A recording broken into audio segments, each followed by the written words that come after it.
Marvel has finally released the first teaser trailer for Captain America: Brave New World. After numerous delays, rewrites, and a major reshoot that ballooned the production significantly over budget, I've been eagerly anticipating this trailer, if only to shed light on what the movie's all about. I'll be giving my reaction and breakdown and diving into the things that you might have missed. The trailer opens at the White House and we see Harrison Ford playing US President Thaddeus Ross, replacing the late William Hurt, being briefed and standing between two paintings of former presidents, Thomas Jefferson and James Madison. Jefferson was the primary author of the Declaration of Independence, the founding document of the United States, and Madison is remembered for his role in drafting and promoting the Constitution. And I think what both these men stood for is going to be tested and challenged in this movie. Anthony Mackie's Sam Wilson is greeted by Ross, who remarks on his new look. When Hurt played the character in The Incredible Hulk, he sported Ross's trademark mustache. But this remark is just a way that Marvel acknowledges the change of actors. We saw a similar exchange when Tony Stark first saw Rhodey during the hearings in Iron Man 2. It's me. I'm here to deal with it. Let's move on.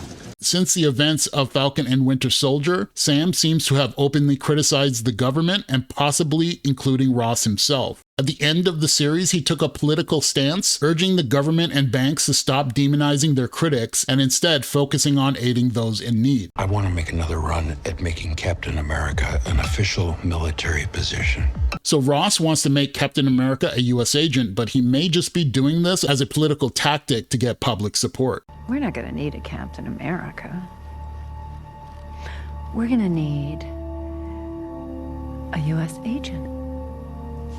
We also get shots of Japanese fighter jets heading toward the Fifth Fleet of the United States Navy. The Fifth Fleet is actually responsible for ensuring maritime security and stability in the Middle East region, but it looks like this conflict is going to happen in a different region. A lot is being left out of this conversation. I believe Sam is concerned about opposing the American government's approach to handling tensions and a possible conflict. He doesn't want to become the spokesman or the public face for the decisions that he disagrees with. And we get our official first look at Giancarlo Esposito holding an assault rifle. We've seen leaked photos while filming reshoots, but up close, we see he's ready for combat, donning sunglasses and a trench coat with throwing knives. He's rumored to be playing the mercenary G.W. Bridge. The character doesn't have any superpowers, but he's trained in hand-to-hand combat, firearms, and is a skilled strategist. Next, we get a shot of the destroyers launching missiles, and in the background, we see what looks a lot like this conflict is happening around the celestial Tiamat, last seen in the movie Eternals. In that film, Tiamat's head and left hand emerged from the Indian Ocean and was turned to stone by Cersei. It's rumored that the giant stone formation could contain adamantium, a powerful metal considered stronger than vibranium, and the fight over the rare metal could be what this conflict is all about. If true, this could set the stage for how Marvel plans to introduce the X-Men into the MCU.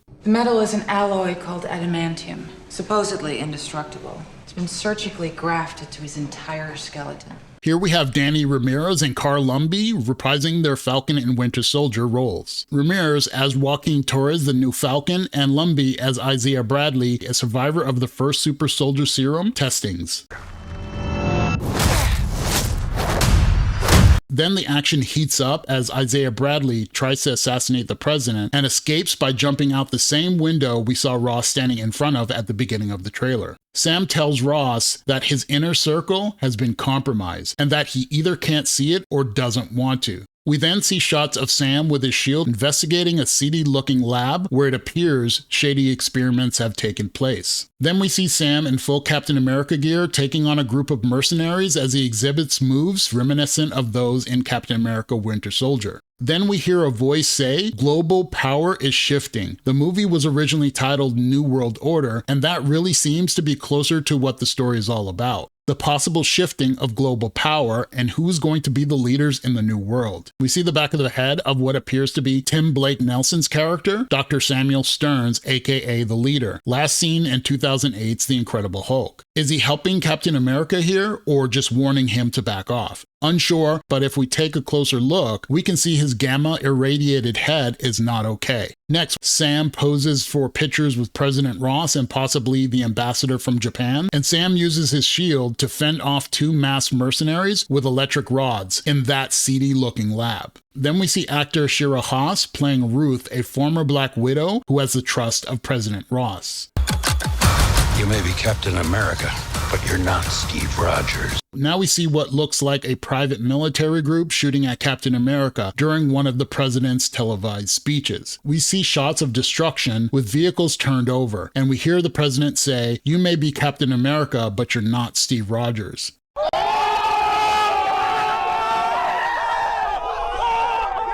This is a challenge the character needs to confront. Living in Steve Rogers' shadow, it seems Brave New World intends to show how Sam Wilson breaks free from that shadow. The trailer ends with a huge explosion at the White House. The direction of the explosion leads me to think this is where the Red Hulk will emerge. We see shots of Captain America flying and taking down a fighter jet during the conflict, and a brief shot of Joaquin Torres as the new Falcon. Then finally, a quick look at the Red Hulk, who is the alter ego of Thaddeus Ross in Marvel Comics, slamming Captain Shield into the ground. Overall, I think this looks promising. It seems to have a good story that may tie into other films, and enough new characters to keep me interested. We'll see what Marvel reveals in the second trailer, but for now, this looks better than I expected. But tell me, what did you think about the Captain America Brave New World trailer? Did you love it? Did you hate it? Tell me your thoughts in the comments below because I really want to know what you think. And don't forget to like and subscribe to the Cinema Maverick channel for more content like this. Thanks for watching, and I'll see you in the next video.